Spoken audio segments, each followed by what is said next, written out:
একটা জেদ আমাদের মনে ছিল যে আমরা কোনো পাপ করিনি, আমরা পাপের প্রায়শ্চিত্ত ভাঙতে আমাদের হবে না, আমাদের মানুষের আশীর্বাদ থাকবে। আমরা সেই আশীর্বাদ নিয়ে আমরা রাজনীতিতে এসেছি। আমি আপনাদের কাছে বলবো, দেখুন, রাজনীতিতে অনেক উত্থান পতন হয়, কিন্তু আমাদের জীবনের উত্থান আর পতন শুধু আপনাদের ভালোবাসার আবেগ। আমি কোনোদিন হাঁটতে শিখিনি শুধু আপনাদের জন্য। আমি জানি আমার সাথে মানুষ আছে, ফরিদপুরের সাথে মানুষ আছে, দিনের পর দিন, রাতের পর রাত, ঘন্টার পর ঘন্টা আমাদের ব্লক সভাপতি ফিরিয়ে নিয়ে আনার জন্য যে স্তরে যেতে হয়, যেখানে যেতে হয় আমরা গিয়েছি। তাই আমি কর্মীদের কাছে বলবো, আমাদের কেউ শত্রু নয়। যারা আমাদের শত্রু ভেবেছিল আমি তাদের বন্ধু, যারা আমার দুশ্মন ভেবেছিল তারা আমার বন্ধু। আপনারা আসুন, আপনাদের বুকে আগলে রেখে এই মিনাকা বিধানসভাকে জেতানোর দায়িত্ব আমরা কাঁধে তুলে নেব। আপনারা অকারণে আমাদের শত্রু ভাববেন না।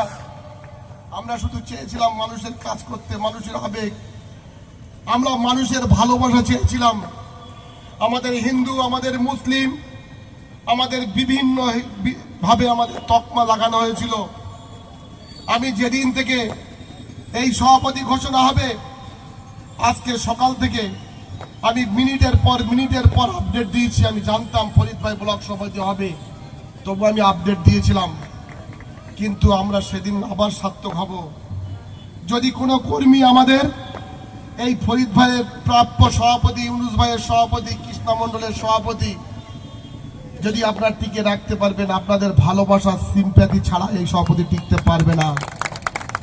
মেরে সভাপতি টিকে থাকে না, লড়াই করে সভাপতি টিকে থাকে না।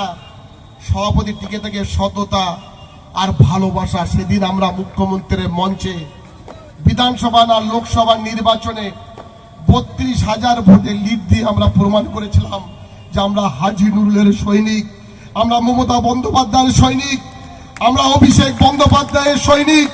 আমরা দলের বিশ্বাসঘাতক নয়, আমরা তৃণমূল কংগ্রেসের সৈনিক। সেই সৈনিকের সুবলে আজকে অভিষেক বন্দ্যোপাধ্যায় ফরিদ জমাদার আমাদেরকে হাতে তুলে দিয়েছে। এই ফরিদ জমাদারকে ধরে রাখার দায়িত্ব আপনাদেরকে নিতে হবে। আমার কোনো পদ নেই, আমার আক্ষেপ নেই। আমি লড়াই করেছিলাম, আমার যে সাংবাদিক, আমি বলেছিলাম ফরিদ জমাদারকে ফিরিয়ে আনবো। আমার পদের জন্য লড়াই করিনি, আমি শুধু তৃণমূল কংগ্রেসের জন্য লড়াই করেছিলাম। আমি যতদিন বেঁচে থাকবো আমি তৃণমূল কংগ্রেসের জন্য লড়াই করব। আমাকে কেউ আটকাতে পারবে না। সবাই ভালো থাকুন, সুস্থ থাকুন, সবার আশীর্বাদে আমি যেন ভালো থাকতে পারি, এই কথা বলে আমি আমার বক্তব্য সংক্ষিপ্ত করছি। সবাই